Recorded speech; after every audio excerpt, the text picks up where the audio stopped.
Le 8 mai 2017, le corps d'une femme de 36 ans est retrouvé calciné à Brunehaut, en Belgique. Ils ont retrouvé des taux de somnifères à des niveaux 10-15 fois supérieurs aux taux thérapeutiques. Donc, conclusion, la victime a été droguée. Là, on peut supposer que l'auteur des faits a préféré éviter toute lutte en droguant sa victime. La vie amoureuse de la victime est rapidement au cœur des investigations. On apprend qu'elle a été expulsée en septembre 2016 suite à un différend qui avait été assez violent avec un ex-petit ami. Donc là, on a peut-être un mobile, quelqu'un qui lui en veut. On va dire que sur les marches du podium, il prend place. Et rien n'est joué. Ouais. Nuit et jour, les enquêteurs de la police judiciaire de Tournai vont travailler sans relâche en multipliant les investigations.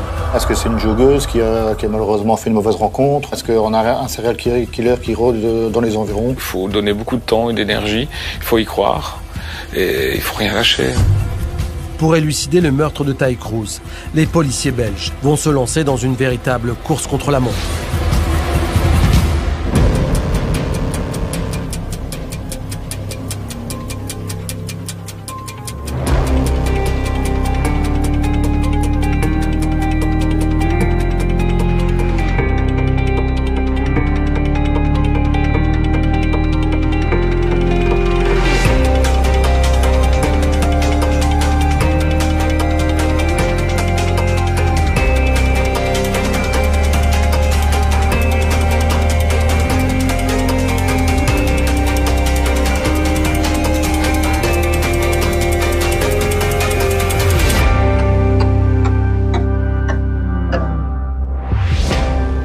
Lundi 8 mai 2017, au poste de police de Brunehaut, petite commune belge, située non loin de la frontière française, l'inspecteur Joris Carlier s'apprête à terminer sa journée. Il est 16h30, c'est la routine. Voilà. On a bientôt fini notre service quand arrive à la porte du commissariat un garde-chasse. Cette personne est affolée. Vraiment en état de choc, on a l'impression qu'elle n'arrive pas à réaliser ce qu'elle a vu. Elle nous avise de bout en blanc qu'elle a découvert soit un mannequin, soit un cadavre calciné dans un fossé à Bléhary. Intrigué, le policier décide de se rendre immédiatement sur les lieux, situés à 500 mètres à vol d'oiseau. Nous sommes là en plein milieu des champs. Il y a des champs, il y a des bois, il y a des carrières, il n'y a rien d'autre. À la limite, on ne sait même pas si on est en France ou en Belgique, parce que ce sont des chemins de campagne qui mènent d'un côté à l'autre. Quand on arrive sur place, donc on voit à l'embranchement de deux chemins de carrière, il y a un fossé. Donc on s'approche du fossé et là, on remarque en contrebas le corps d'une personne calcinée. On se rend compte d'emblée que ce n'est pas un mannequin, que c'est bien une personne. Là, il découvre le corps d'une personne, la tête complètement calcinée, sur un fossé à 1,40 m de profondeur. On voit l'état avancé de calcination du corps, surtout la partie haute. Donc il n'y a plus de visage visible. Le bas du corps est nu, ce qui laisse à supposer que les vêtements ont été brûlés. On peut être certain que c'est une dame, puisque les parties génitales sont visibles, ainsi qu'une forte poitrine. La découverte de ce corps brûlé est une vision difficile pour ce policier. Vous savez, vous avez une personne décédée à vos pieds, c'est jamais facile. La position du corps laisse bien entrevoir que la personne était vulgairement jetée au fond du fossé. C'est assez triste à voir comme spectacle. C'est une scène à laquelle les policiers de la zone de police sont rarement confrontés. Il faut savoir qu'on est en zone rurale. La police de Brunehaut est composée de 10 petits villages. On a très peu de faits divers. La majorité du temps, c'est un vol de remorque, c'est un différend de voisinage, éventuellement un coup et blessure. On n'est pas habitué à ce genre de criminalité, effectivement. Car d'emblée, pour Joris Carlier, le meurtre ne fait aucun doute. Nous avons un corps carbonisé, nous avons une dame décédée. Voilà. Donc il est évident qu'elle ne s'est pas incendiée elle-même. Ça, c'est impossible. On appelle le substitut du procureur du roi de garde, qui ouvre une enquête pour un homicide. Il désigne un juge d'instruction qui, lui, fait appel directement à la police fédérale judiciaire belge, qui est compétente pour tout ce qui est enquête criminelle. L'inspecteur principal, Philippe Dègre, se souvient très bien de cet appel. Je suis membre de l'équipe crime de la PJ et ce jour-là, j'étais de garde et donc j'ai été rappelé pour intervenir sur la découverte d'un corps incendié dans un fossé. Chaque minute compte. On est parti dans un travail de longue haleine, mais les premières minutes, les premières heures, évidemment, sont hyper importantes. Les policiers le savent, le temps leur est compté, car les premières heures d'une enquête sont toujours décisives. Pour les enquêteurs de la police judiciaire fédérale de Tournai, le compte à rebours vient de commencer. Lundi 8 mai 2017, jour 1, première heure d'enquête.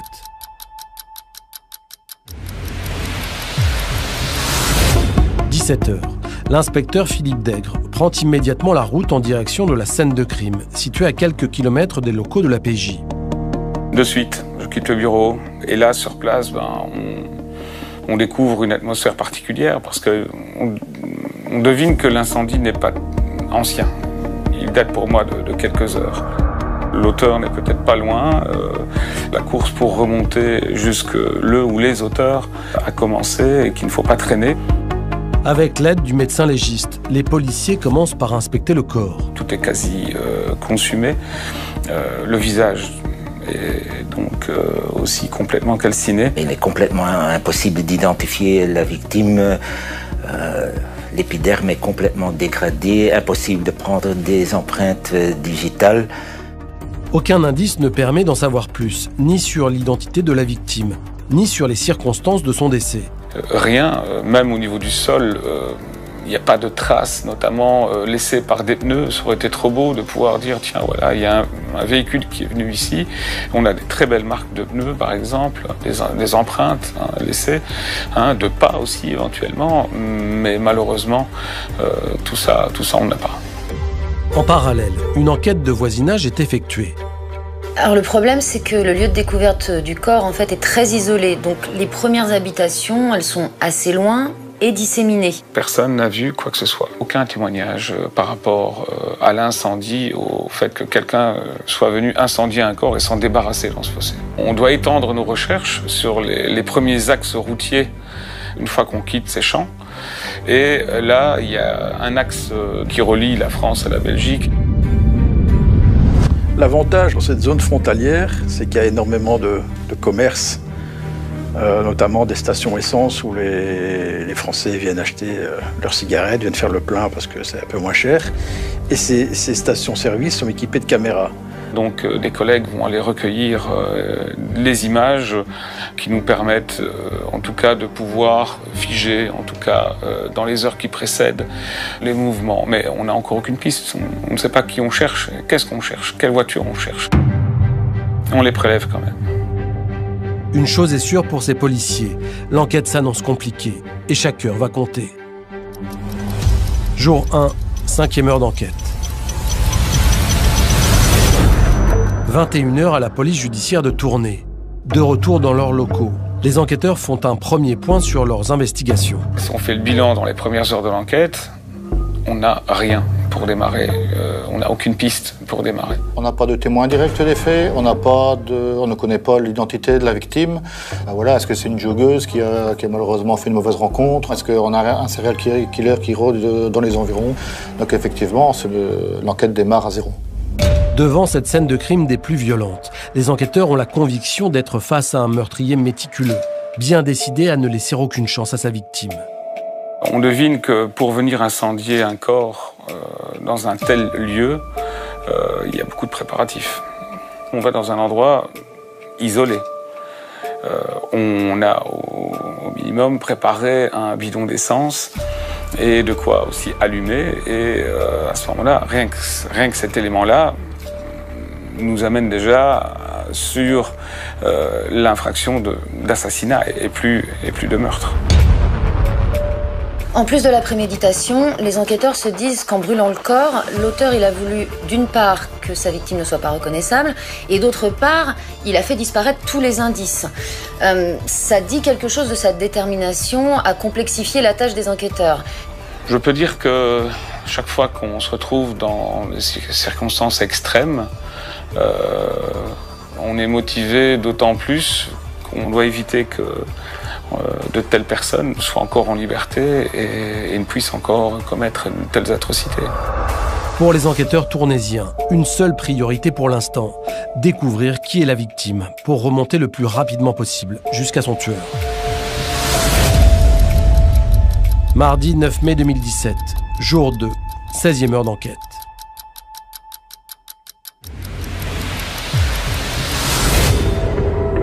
Dès le petit matin, le commissariat est déjà sur le qui-vive. Il est 8 heures quand Philippe Daigre fait appel à Patricia van der Linden pour l'aider à résoudre cette affaire. Je suis premier inspecteur principal de police au DVI. Alors le DVI, c'est quoi? C'est le service d'identification des victimes de la police belge. Et DVI, ça signifie Disaster Victim Identification. C'est une cellule qui a été créée à la fin des années 80 suite à un accident sur la mer, un bateau qui a chaviré, qui a fait 196 victimes. Et on a créé une cellule justement pour identifier toutes ces victimes. Le fait d'identifier une personne est super importante pour la suite de l'enquête, puisque tant qu'on ne l'a pas identifié, mes collègues de la police judiciaire fédérale ne savent pas forcément avancer dans le dossier d'enquête. Les inspecteurs attendent aussi beaucoup de l'autopsie du corps, prévue en fin de journée. Il y a beaucoup d'espoir toujours sur une autopsie qui souvent apporte des éléments précis, des circonstances de la mort, des derniers moments donc d'existence de la victime et également des éléments d'identification quand on est toujours dans la quête d'identité pour une victime qui est non identifiable immédiatement. Jour 2, 26e heure d'enquête. Il est 18h quand Philippe Daigre se rend aux pompes funèbres de Mons pour assister à l'autopsie du corps calciné. Il est important d'assister un peu à toutes les phases importantes d'une enquête en tant que chef d'enquête. C'est jamais très gai de voir que voilà, certaines personnes, leur vie se termine de cette manière. Mais on a une priorité, on doit mettre un peu ses émotions de côté. On ne peut pas se laisser submerger par les émotions. Dans un premier temps, le légiste tente de déterminer les causes de la mort. On constate assez vite que la mise à feu n'est pas la cause de la mort. Parce qu'il n'y avait pas de suie dans la trachée ni dans les poumons. On soupçonne donc l'auteur des faits d'avoir donc asphyxié sa victime, étant donné qu'il y a une absence de suie donc dans les voies respiratoires. Il y a aussi une absence d'impact de tir éventuel sur le corps de la victime. Il n'y a pas de balle non plus présente dans le corps de la victime. Et le crâne aussi est intact. Selon le médecin, la mort remonterait à la veille en début d'après-midi, soit peu de temps avant la découverte du corps. Et ce n'est pas la seule information recueillie lors de l'examen.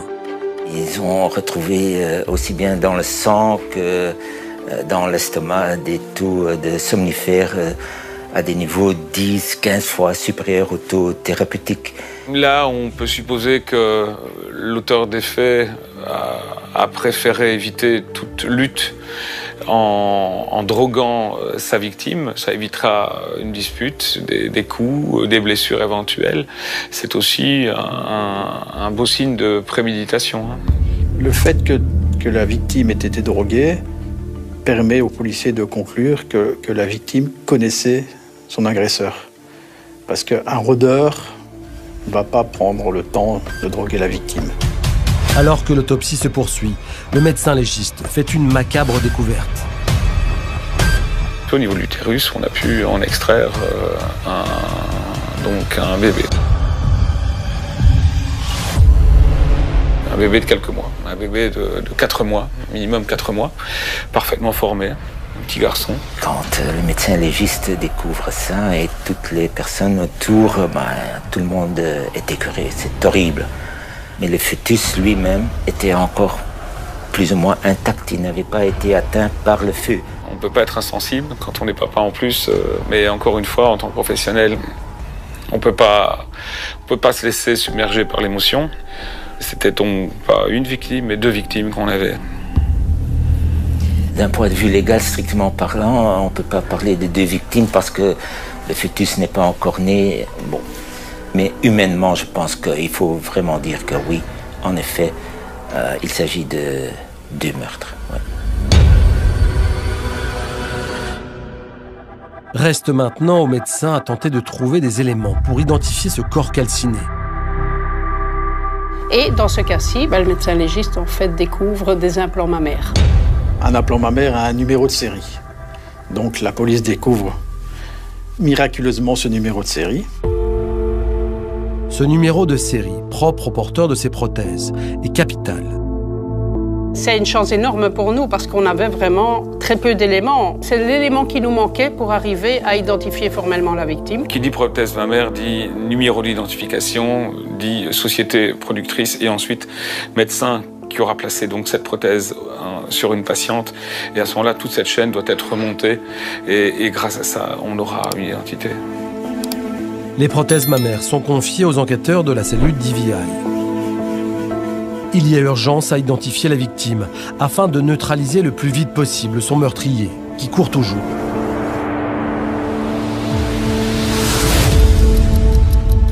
Jeudi 11 mai 2017, jour 4, 67e heure d'enquête.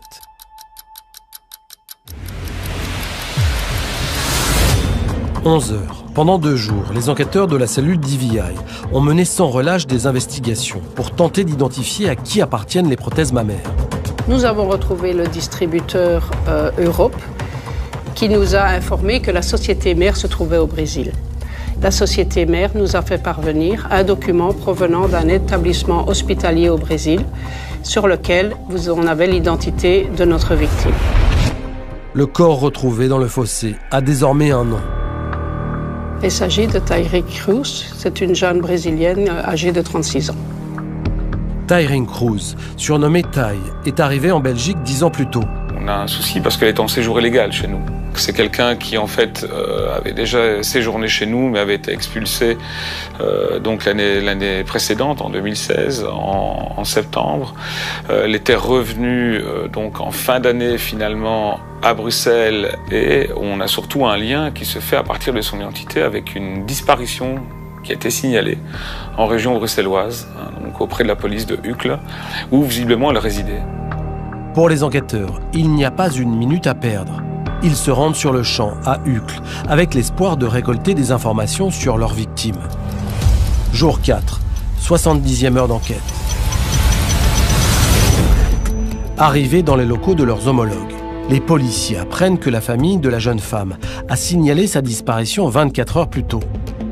Tay Cruz a des contacts avec la communauté brésilienne sur Bruxelles, dont certains membres de sa famille, dont 2 cousines. Et l'une d'elles, dès le 8 mai, s'inquiète de ne plus avoir de nouvelles de Tay Cruz. Chaque jour, il faut savoir que Tay Cruz a une habitude, c'est d'avoir une conversation par Messenger ou autre moyen de télécommunication avec son fils qui est resté au pays. Et là, depuis 2 jours, l'enfant n'a plus de nouvelles de sa maman. C'est pour que son fils ne manque de rien que la Brésilienne aurait choisi de quitter son pays. Tay Cruz est diplômée dans son pays. Elle a un beau diplôme, mais elle ne gagne pas bien sa vie. Or, elle doit élever seule un gamin de 11 ans. On lui propose un travail en Belgique mieux payé. Il y a beaucoup de Brésiliens qui aiment venir en Europe, tout d'abord pour échapper à la pauvreté et pour échapper à l'insécurité. Elle arrive à Bruxelles, elle met le pied sur le territoire belge. Malheureusement pour elle, elle tombe dans un piège. On lui confie ses papiers et on la met dans un réseau d'escort girl. Ce qui est écœurant, c'est qu'une femme étrangère brésilienne en situation irrégulière, elle se trouve dans une position de fragilité. Dans sa déposition, la cousine de Tay Cruz indique que la Brésilienne est en couple avec un homme de 10 ans son aîné depuis quelques mois. Cet homme s'appelle Jean-Gabriel Materne, c'est un architecte. Il habite dans le Brabant wallon, qui est la région située au sud de Bruxelles, très cossu. Jean-Gabriel Materne est marié, il a 2 enfants. Mais en fait, sous les apparences d'une vie maritale heureuse, lisse, sans aspérité, tout n'est pas si rose dans la vie de Jean-Gabriel Materne. Il est assez frustré sur le plan sexuel. Donc ce qu'il fait, c'est qu'il va sur les sites de rencontres tarifés, il rencontre Tay Cruz. Très vite, la relation entre Tay Cruz et Jean-Gabriel Materne serait devenue très sérieuse, au point que le couple décide de passer à la vitesse supérieure. La cousine le présente comme le petit ami de Tay, ils ont l'air d'être très heureux ensemble. Tout semble bien se passer, elle est même enceinte de monsieur. Ils ont conçu l'enfant fin janvier, je pense. Et à ce moment-là, Materne a pris en charge un appartement plus luxueux, plus grand que l'appartement précédent de Taille, dans le but de l'enfant qui allait venir. Préoccupé par la disparition de sa compagne, Jean-Gabriel Materne s'est lui aussi rendu au commissariat d'Uccle. Il se présente comme un homme inquiet, un homme amoureux et inquiet de la femme qu'il aime qui a disparu. Il explique comment il l'a rencontrée, il explique où en est leur relation. Il parle d'une relation sentimentale tout à fait normale, très heureuse même, avec cette future naissance. Il dit que oui, tout allait bien et qu'à plusieurs reprises, il est allé avec Taille voir un gynécologue. Visiblement, cette paternité ne semble pas poser de problème. Il était prêt à assumer sa responsabilité envers l'enfant. Selon cet architecte de renom, cette relation idyllique comporte néanmoins une ombre au tableau. Il demande encore à être très discret parce qu'il est marié et que voilà, il a une situation, il n'a pas envie que sa vie de couple soit mise donc en péril, quoi. L'homme explique ensuite qu'il a vu sa maîtresse le 8 mai, quelques heures avant que son corps ne soit retrouvé. Donc le lundi matin, d'avoir pris le petit déjeuner avec elle, là, et donc d'être arrivé vers 9h, de l'avoir quitté vers midi, ensuite d'être retourné chez lui pour son travail, et que tout s'était bien passé. Alors, que s'est-il passé ensuite? Quand et où Taille Cruz a-t-elle rencontré son meurtrier? Une chose est sûre, le profil de leur victime complexifie la tâche des enquêteurs. Taille Cruz est présentée comme une escort girl, donc ce qui explique qu'elle rencontre différents hommes dans le cadre de son activité professionnelle. En effet, donc, le fait d'être inscrite sur ce site de rencontre nous amène toute une série de pistes potentielles et de candidats pour cet assassinat. Alors la jeune femme aurait-elle pu avoir eu un différend avec l'un d'entre eux? Qui s'en est pris à elle? Et pourquoi? Jour 5, 89e heure d'enquête. Alors qu'ils sont toujours présents à Uccle, les enquêteurs se rendent à l'appartement de Taille Cruz afin de procéder à une perquisition. Un appartement déjà dans un quartier où tout le monde ne peut pas y vivre. Les loyers sont dans le haut de la fourchette. L'appartement est bien décoré. Tout est parfaitement rangé. Il y a aucun élément donc qui laisse penser qu'il y a eu une lutte là, quelconque là, dans cet appartement. En revanche, dans la cuisine, la présence de vaisselle sale retient l'attention des policiers. On constate qu'il y a un petit déjeuner qui semble avoir été pris, à deux. Voilà, il y a des traces d'omelettes qui ont été faites, il y a des traces de jus d'orange qui ont été pressés, les verres sont encore là. Donc ça confirme tout à fait la version de M. Materne, comme quoi, en effet, ils ont bien pris un petit déjeuner à deux le lundi matin. Les policiers ont désormais besoin de recueillir plus d'informations sur la victime et décident donc de procéder de toute urgence à l'audition de ses proches. Jour 5, 92e heure d'enquête. 12 heures. De retour dans leurs locaux à Tournai, les enquêteurs de la PJ démarrent l'audition des proches de Taille Cruz. Taille Cruz est décrite comme une femme gentille, joviale, très jolie. D'après certaines de ses amies, c'était une star. Partout où elle arrivait, elle attirait les regards vers elle. Mais un témoignage va retenir toute l'attention des policiers belges. On apprend qu'elle a été expulsée en septembre 2016 suite à un différend qui avait été assez violent avec un ex-petit ami. Cet homme-là, il serait peut-être à l'origine de la dénonciation qui fait qu'elle ait dû retourner dans son pays. Donc là, on a peut-être un mobile, quelqu'un qui lui en veut.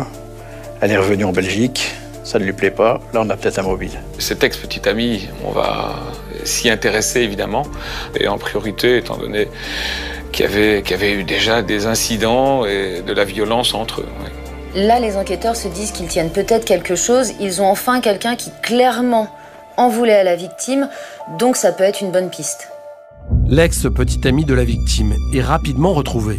C'est une piste intéressante pour les enquêteurs, donc on va le chercher chez lui, on l'interroge. Forcément, la première question qu'il lui pose, c'est que faisait-il le 8 mai, le jour où Taille Cruz a été tué? Lui, il dit, écoutez, moi je n'ai rien à voir là-dedans. Il présente un alibi qui a été vérifié et son alibi tient la route. Très vite, on s'est rendu compte que ce monsieur n'est pas celui qui a tué Taïring. La déception est immense pour les enquêteurs qui pensaient tenir une piste plausible. Il fallait vérifier, en effet. Dans un dossier judiciaire comme celui-ci, un dossier criminel comme celui-ci, toutes les pistes doivent être abordées et, comme on dit, les portes doivent être fermées. Lundi 15 mai 2017, jour 8, 161e heure d'enquête.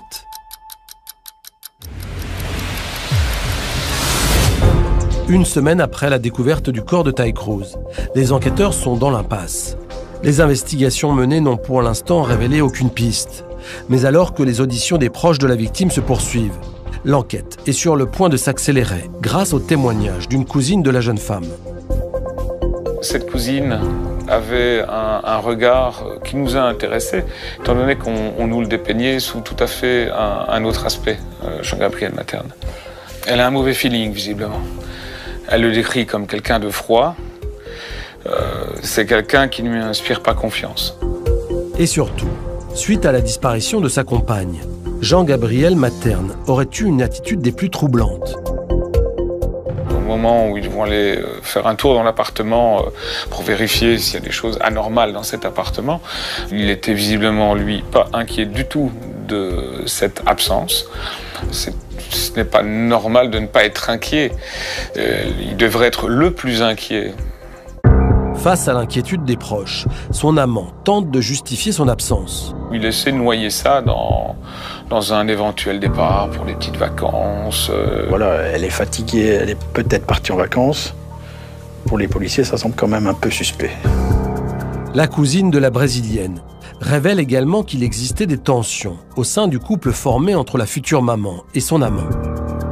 Pour elle, il y a un problème dans la relation, parce que visiblement, la paternité, il ne l'assumerait plus. C'est ce qu'elle aurait compris lors de derniers échanges avec Tyring. Est-ce que c'est devenu, à un moment donné, un outil peut-être de pression sur lui? Visiblement, ça devenait conflictuel. On est peut-être au début d'une belle piste, là. Ça le rend suspect parce qu'on a affaire à un individu qui a une double vie, qu'il essaye de cacher à sa femme l'existence de Ty Cruz et du bébé qu'elle a dans le ventre. Et là, c'est immobile. Alors, cet homme au profil bien sous tout rapport, pourrait-il être un meurtrier? Aurait-il pu vouloir tuer sa maîtresse, par crainte que sa grossesse vienne détruire sa vie de famille? Ça paraît plausible, d'autant que d'autres amis de Ty Cruz sont entendus qui viennent confirmer les propos tenus par la cousine. Ty Cruz aurait demandé à Jean-Gabriel de reconnaître cet enfant. Or, lui ne souhaite pas le faire. Jean-Gabriel Materne aurait demandé à Ty Cruz d'avorter parce que lui ne voulait pas d'un enfant dans le cadre de cette relation extra-conjugale et qu'elle aurait refusé. Et selon les proches de Ty Cruz, c'était la source de tension au sein du couple. À partir de ces témoignages recueillis par la police, Jean-Gabriel Materne passe de témoin à suspect. Tout doucement, on va dire que sur les marches du podium, il prend place. Voilà. Mais nos investigations se poursuivent et rien n'est joué. Ouais. L'étau se resserre autour de l'architecte. Les prochaines investigations pourraient donc s'annoncer décisives pour la suite. Jour 9, 186e heure d'enquête. Afin d'en savoir plus sur leur unique suspect, les policiers tournaisiens décident d'analyser le bornage du téléphone de Jean-Gabriel Materne. L'utilisation de son téléphone le jour du meurtre retient toute leur attention. On découvre que contrairement à ses habitudes, le lundi 8 mai, son téléphone a été éteint de 6 h du matin à plus de 14 h l'après-midi, ce qui nous laisse une tranche horaire d'à peu près 8 heures. Qu'a-t-il fait pendant cette tranche horaire-là? Pourquoi a-t-il éteint son téléphone alors que ce n'est pas dans ses habitudes? Autre élément étonnant, sur cette tranche horaire, le téléphone déclenche l'antenne relais située non loin du domicile de l'architecte. Nous sommes un lundi. Un architecte a certainement besoin de son téléphone. Pourquoi ce jour-là, Il laisse son téléphone éteint chez lui, il ne le réactive que 8 heures plus tard. Pourquoi ? Jean-Gabriel Materne a-t-il fait en sorte de ne pas être localisable au moment du meurtre? Aurait-il pensé à tout pour brouiller les pistes? C'est pas une preuve, c'est un élément qui, dans le cadre d'autres éléments, pourrait être capital. C'est ce qu'on appelle un élément parmi un faisceau précis et concordant qui mène vers la culpabilité d'un individu. Et c'est l'analyse du téléphone de Ty Cruz qui va rendre l'homme encore plus suspect. Ces relevés téléphoniques vont surtout être en contradiction avec sa déclaration lorsqu'il a entendu la police de Uccle. Le téléphone de Ty Cruz a borné à 11h15 aux alentours de la scène de crime. Or, lors de son audition à Uccle, Jean-Gabriel Materne a dit que ce matin-là, il était avec Ty Cruz chez elle et qu'il l'a quittée aux alentours de midi. Donc techniquement, ce n'est pas possible. Elle ne pouvait pas être à deux endroits au même moment. Donc il ment. Ça devient, en tout cas, très troublant. On doit le rencontrer, on doit l'entendre, on a des questions à lui poser. Jean-Gabriel Materne est désormais le suspect numéro 1 dans le meurtre de sa maîtresse. L'urgence pour les enquêteurs est maintenant de préparer minutieusement son interpellation, prévue dans les jours qui suivent. Ça se prépare, une intervention, on vérifie plein de choses, ça va dans les moindres détails, on vérifie quand même si monsieur n'a pas d'arme, on ne sait jamais, ça peut dégénérer. On ne connaît pas son état psychologique. Si c'est lui, il doit s'attendre à nous voir, on ne sait pas comment on va être accueilli. Il faut être très prudent dans notre métier.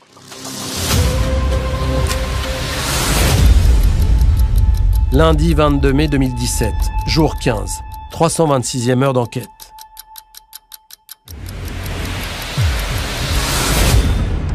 « 6 heures du matin, alors que le jour se lève à peine, les enquêteurs arrivent au domicile de Jean-Gabriel Materne. Je me souviendrai toujours, il était à la fenêtre au premier étage, en nous voyant avec les brassards et nos signes qui nous permettent d'être identifiés comme policiers. Voilà, il s'attendait. Il s'attendait à nous voir, c'est évident. L'architecte ne manifeste aucune opposition. Il ne dit rien. Monsieur Materne ne dit rien.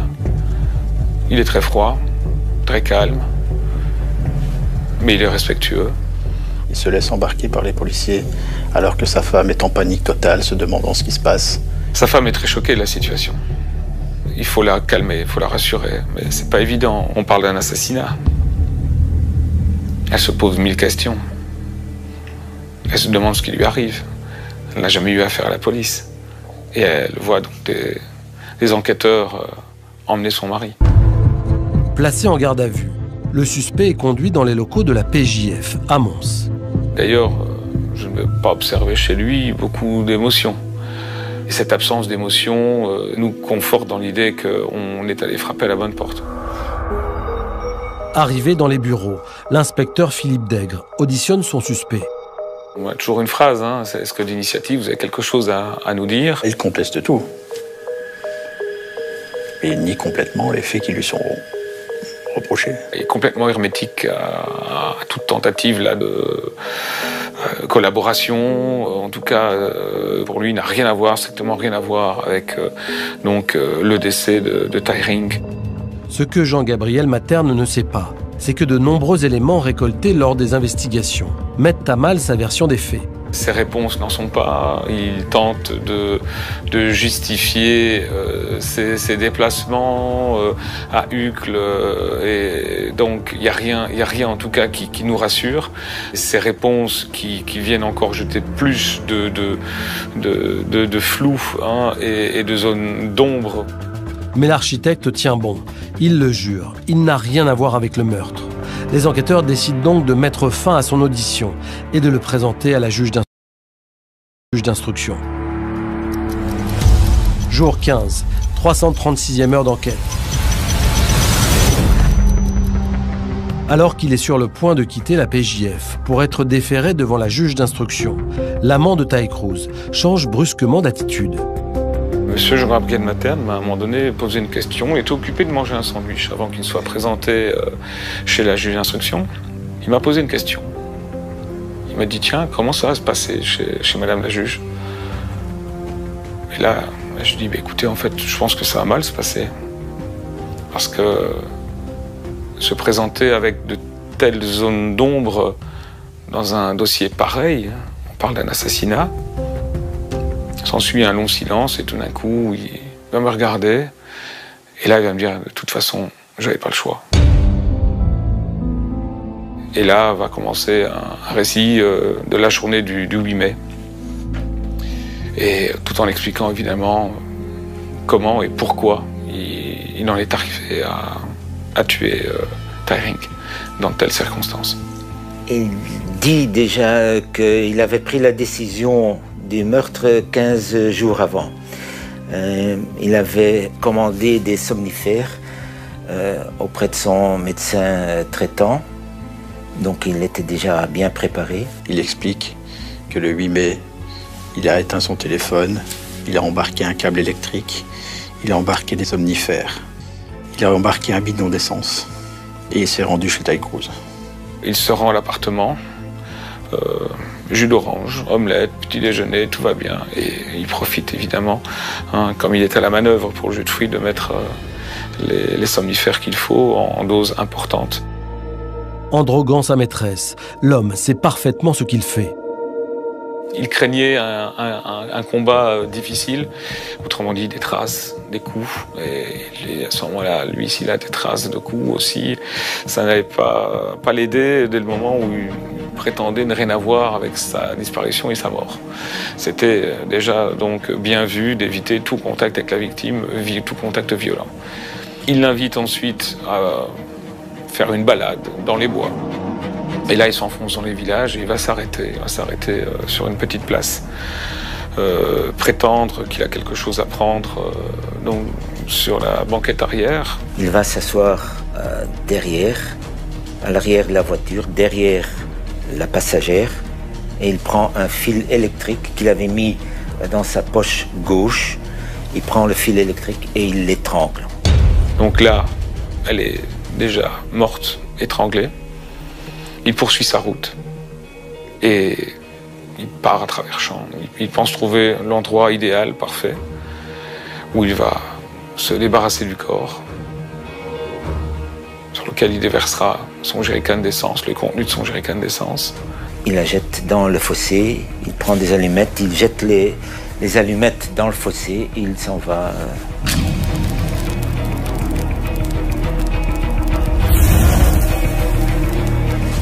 C'est machiavélique, c'est horrible.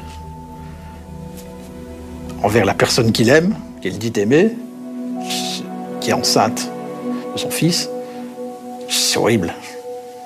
Il avait un problème, et puis il s'est dit, il faut que j'élimine ce problème. Il a organisé, il a éliminé, et il a brûlé son problème. Il a pensé à tout. Il a pensé à éteindre son téléphone, il a pensé à emmener de l'essence, il a pensé à prendre un clave électrique. La préméditation est grande comme une cathédrale. On ne peut pas la contester. Jour 15, 339e heure d'enquête. Alors que la garde à vue de Jean-Gabriel Materne est sur le point de se terminer, les enquêteurs doivent encore obtenir une réponse à une question cruciale. Pourquoi Jean-Gabriel Materne a-t-il tué sa maîtresse enceinte de son enfant? Les policiers essaient de comprendre pourquoi il a tué Ty Cruz.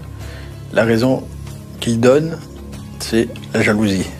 Monsieur Materne s'est exprimé en se disant trahi. Il avait pu constater dans l'iPhone donc de Taïring qu'elle avait contact avec d'autres hommes. Et là, ça ne lui a pas plu.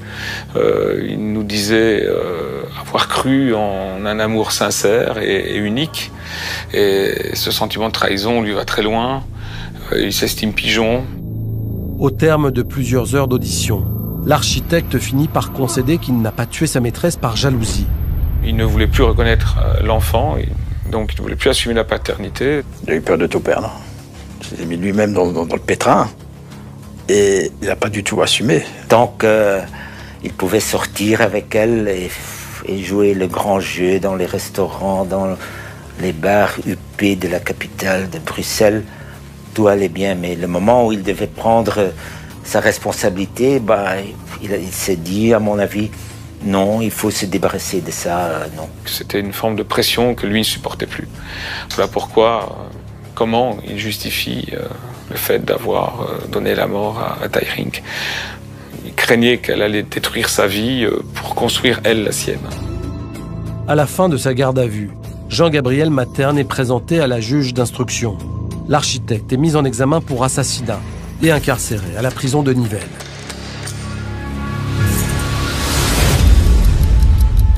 Jeudi 25 mai 2017, jour 18, 402e heure d'enquête.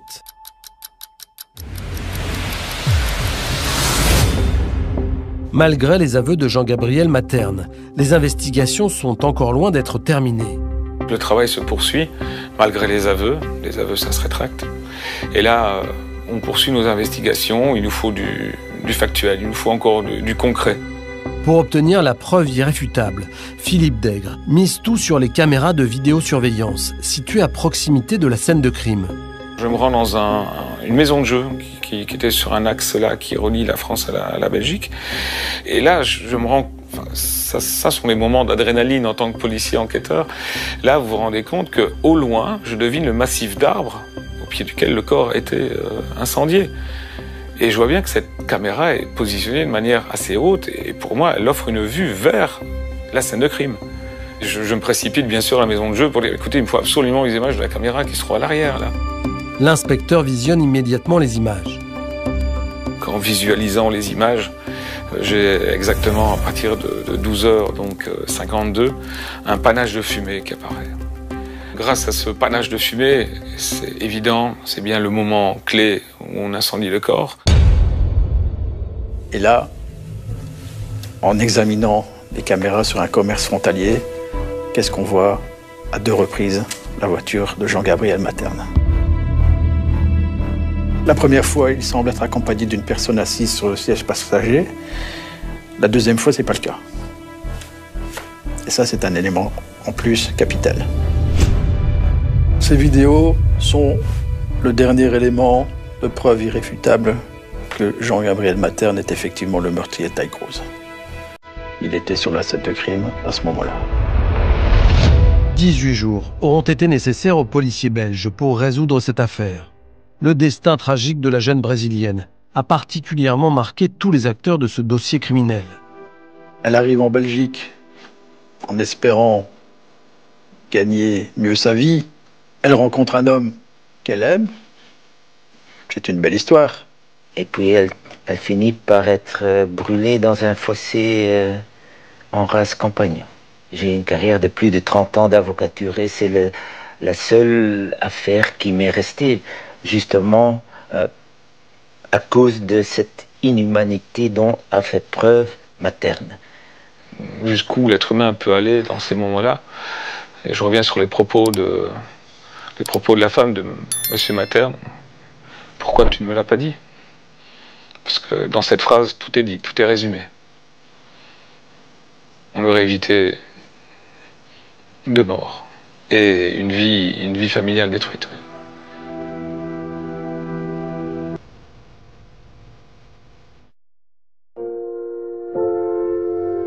En mai 2019, Jean-Gabriel Materne a été condamné à 20 ans de prison par la cour d'assises du Hainaut, à Mons.